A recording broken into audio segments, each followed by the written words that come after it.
Cultural Competency by Gretchen Hires.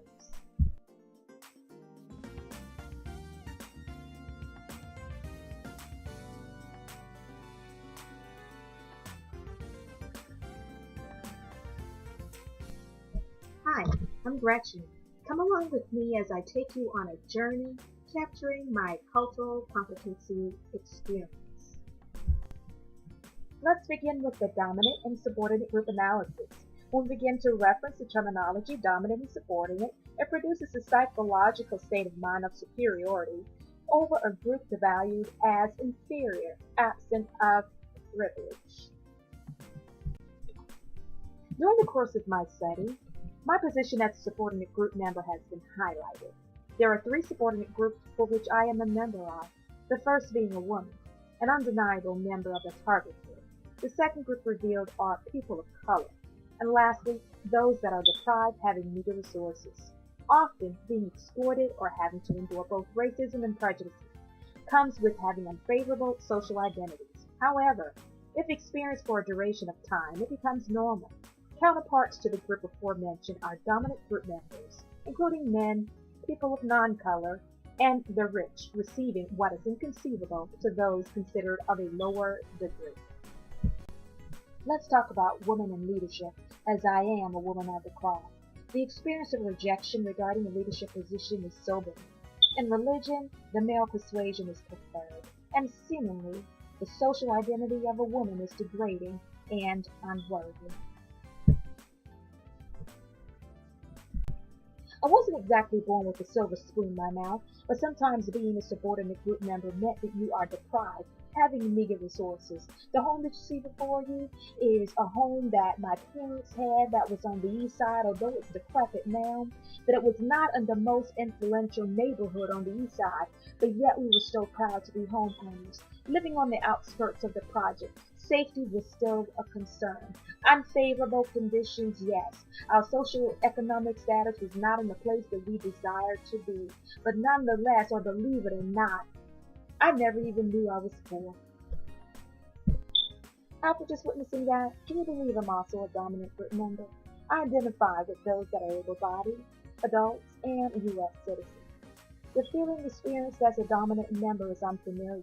However, considering the subordinates, I felt powerful, in control, and a sense of importance, knowing I have the ability to influence and the authority to carry it out.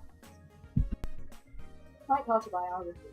The journey begins as an African-American middle-class female, the firstborn of three girls and a native of Charleston, South Carolina. Charleston is a town rich of African roots with a deep Southern culture whose dialect is foreign. Breakfast is Bella Gucci, a terminology used to bring shame and irregularly good, being mocked by the non-locals, considering Bella's culture was of a lower degree. An obstacle to being a black Southern female was the lack of appreciating one's income. She was left to believe her worth was in her beauty and domestic work. My family culture was based on strength that has set the tone for those behind them to follow. Densely populated with women, expecting the younger generation of females to exhibit the same tenacity that a male representation would. Showing signs of weakness was scorned and discouraged. Family came first, and nothing outside of that sphere could penetrate it. A pivotal point in my life took place when I had to make the transition of no longer being married, but becoming a widow. The dilemma of being a widow changed everything. Once a teen, known to serve the father. Having to share the responsibility of raising 4 children relieves the pressure and pain that comes with the journey of having to do it alone. Losing a spouse through death can be devastating and can't be compared to divorcing, as your partner's physical presence is not there. After the funeral, everyone went home. What was the point of the cultural biology with my past? Well, as a social worker, I understand in order to move forward on the person's back, it's important for me to do a self-reflection. It's important for me to familiarize myself with any type of biases or stereotypical ideas that I may have based on my morals, based on my values, and based on my age. I must be flexible in my thinking in order to be successful in a assisting clients from diverse backgrounds, understanding that things that I am accustomed to does not apply to everyone. Gretchen's cultural immersion. My first experience are the Native Americans. Mother Nature is faithful to Native Americans. It was expressed there was only one mother, and she gives herself freely. So give thanks to her. And when you have completed your visit with our mother, leave no trace. We all drink her water, we all breathe her air. There is only one mother we all have to share. We need to walk the sun and join each other. Earth is our mother, and the sky is our father. I had the honor to speak with Kobe Soto, who is from Puerto Rico. It was alarming to know that Puerto Rico is in the hands of the United States, a territory with no independence. One cannot help but to be sympathetic towards this great struggle and setback. As an African American woman with similar experiences of being invisible and supported, provokes a degree of sympathy. Puerto Rico is a Caribbean island.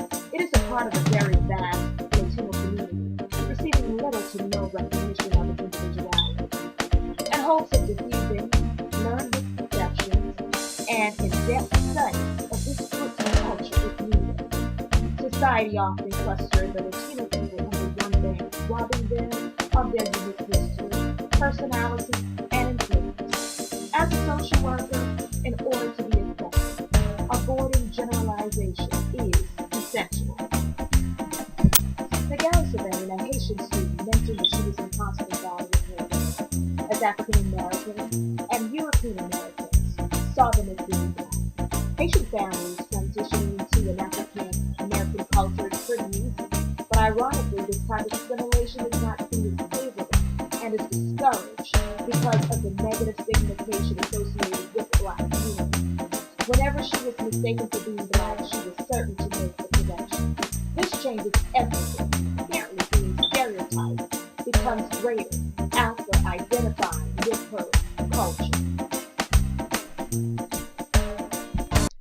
Last but not least, Miss Clark, an older adult.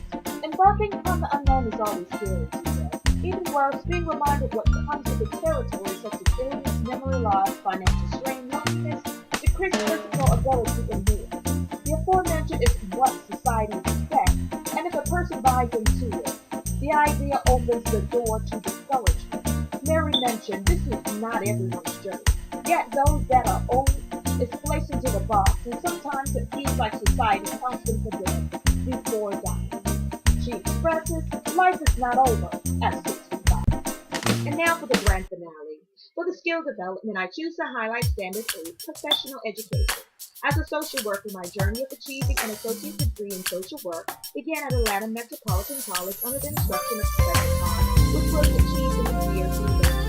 Presently, I attend the Anthony Russell College at Georgia State University with the goal of graduating with a bachelor's degree in social work, taking various courses guided by the social worker recruitment.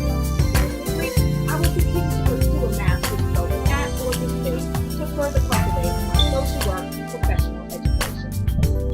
In closing, because of the experience of this cultural competency project, I obligate myself to the NASW Code of Ethics in the attempt to avoid discrimination and biases, which will be my focus. Therefore, promising to ensure cultural competency and the social work cultural competencies with culturally diverse groups and social and economic justice will be a continued effort.